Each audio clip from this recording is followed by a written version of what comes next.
Here's what I think about the economy. We got to do the following things. We got to figure out where the jobs are and do more to generate them in a hurry. We got to figure out how we're going to finance it. We got to make sure we got the education and training for Americans to fill the jobs in a hurry. And we got to do something about the long-term debt problem. You agree with that? All right, so let's just look at the deal here. I got to say this.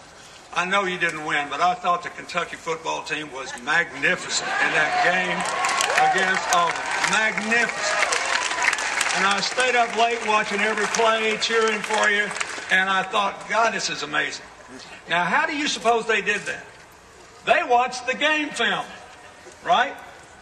They watched their own game films, and they kept correcting their weaknesses, and they watched Auburn's game film, and they saw why they won all those games, and they came up with a theory of the case. Now, when something really matters to us, like football, when it's really important to our lives, we know the facts.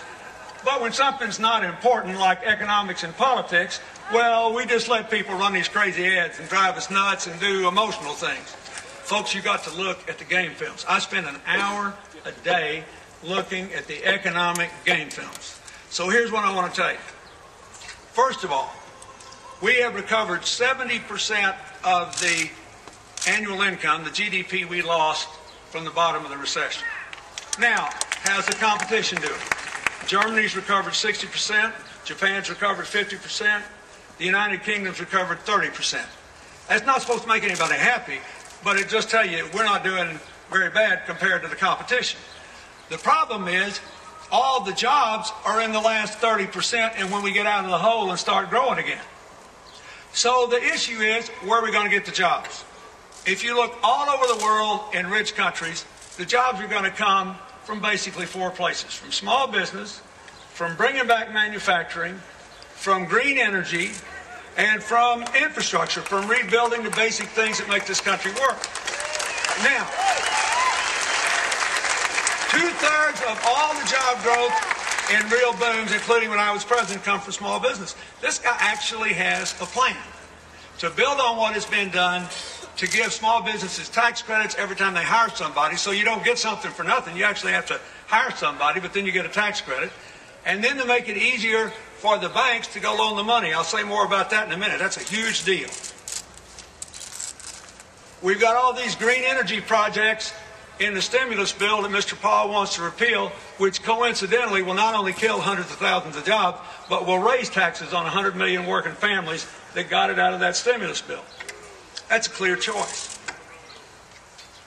The second thing is, if we can't have any more government spending, where are we going to get the money to finance it?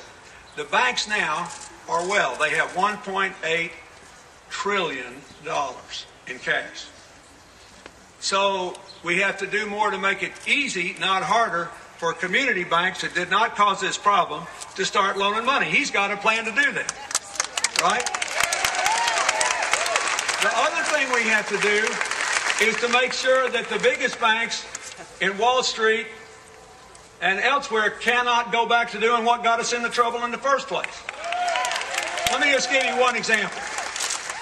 When Bear Stearns, a big investment bank that had to be sold off, failed, it was leveraged at 34-1. That is, they had $1 in the bank for every $34 they had at risk. The average bank will have $1 in the bank for every $10 they have at risk.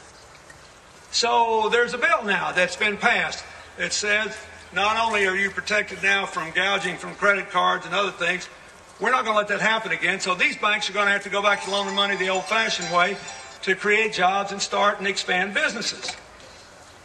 Rand Paul's party says one of the first things they're going to do when they get in is to repeal the financial regulation and let them go back to gambling with your future in these high-risk deals that create no jobs and could run this risk again.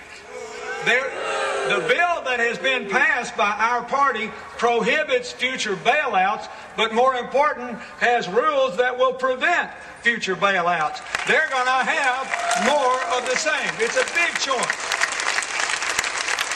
Now,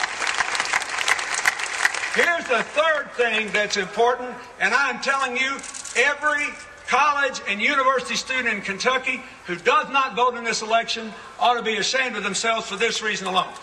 In this decade, we maintain the leadership we've had since World War II in college enrollment. We're still first in the world.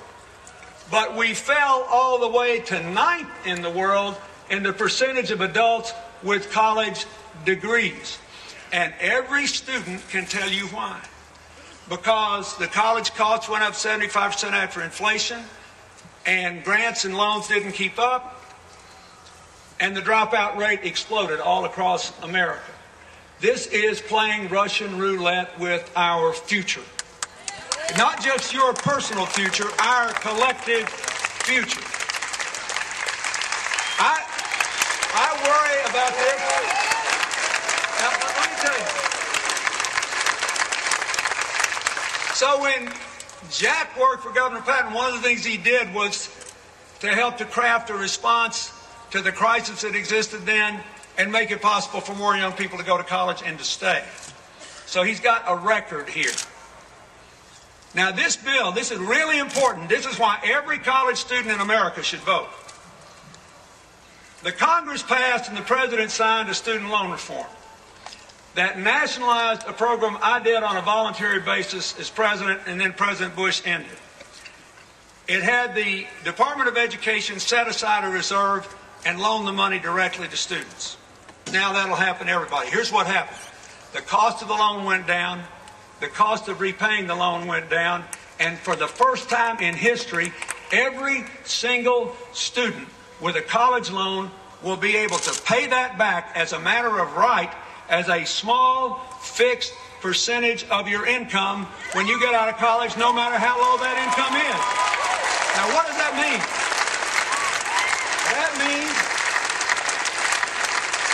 That means that from now on, nobody ever has to say, I can't afford to go to college. And no one ever has to say, I guess I better drop out because I cannot take on any more debt. I cannot repay this loan. Oh, yes, you can. No one can ever charge you more than a fixed small percentage of your income, even if it takes you 20 years to pay it back. You can stay, you can run up the debt you have to run up, and you can take the job you want to take. This will revolutionize America's future. And believe it or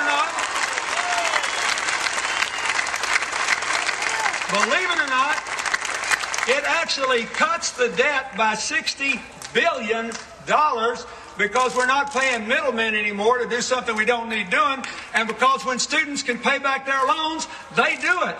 The default rate will drop almost to zero. Now, what's this got to do with this race? Because a big part of the Republican agenda is a promise to repeal this. They say they're going to balance the budget.